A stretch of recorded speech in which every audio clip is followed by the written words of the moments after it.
public speaker, but I'll try my best. Cope with me. I would like to thank, of course, the RMG family, Gabi Peacock for the beautiful introduction to the catalog, Linda Jasma for allowing me this opportunity, Jason for helping us installing the exhibition, and of course the great Sonia Jones for her encouragement, her support, her expertise.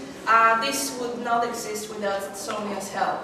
And of course I would like to thank my family, my pride and joy, my daughter Matisse, I don't know where she is, for an insightful critiques of my work, my awesome son-in-law, Peter Niles, for producing a beautiful piece of soundtrack for the installation of the Alleluia, the Exodus. So it just fits perfectly. Thank you, Peter. And of course my husband, for his love, patience, understanding, and for all the countless runs to the art store and the Home Depot to pick up material. Basically, the lingering as a title for the show may sound like an incomplete sentence, but I want the viewers to fill in the blanks after you reviewed the work.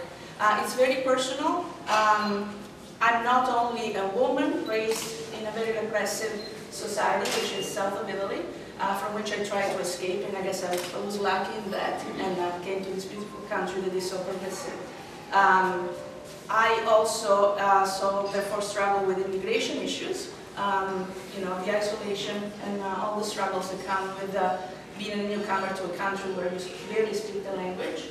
And also, unfortunately, my biology has gifted me with clinical depression and anxiety. I'm sure some people relate to that, but I find that making art is a process that allows me to live deeper or to go to darker places where perhaps most artists wouldn't dare to. So it's a cathartic tool for me. It's my way of processing my psyche.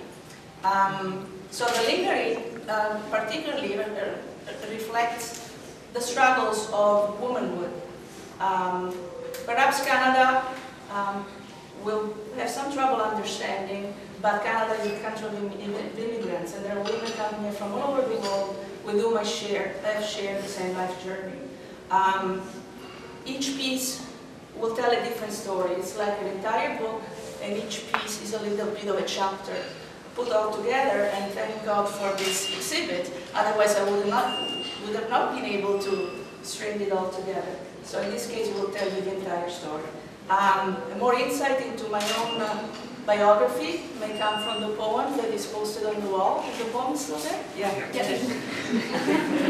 Which is basically will explain where I come from, what I've been doing, and why I am where I am today. As artists and intellectuals, I think that we are called upon to shape the culture and the society in which we live. And I think that exhibitions like these, if anything, they will open a discussion, they will offer the starting point of a conversation, they will allow other women or other people whose life has been marked with different struggles to come together, share their stories, and eventually for the improvement of all others. I am aware that I'm 52, and this is my first solo show.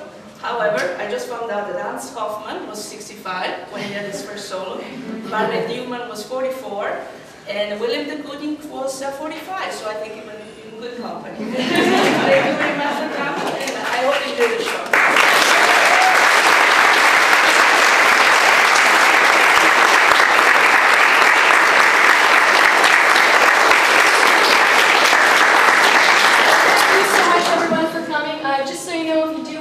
Further about an artwork or have any questions, Tony's free to answer them as well as me. Please enjoy some refreshments and make sure you see the whole exhibition. And I will also be here for a nutshell tour on October the 4th, where I will be speaking individually about each piece. So if you're interested, just come on over on a date and I will be happy to answer all the questions. Thank you. Thank you so much.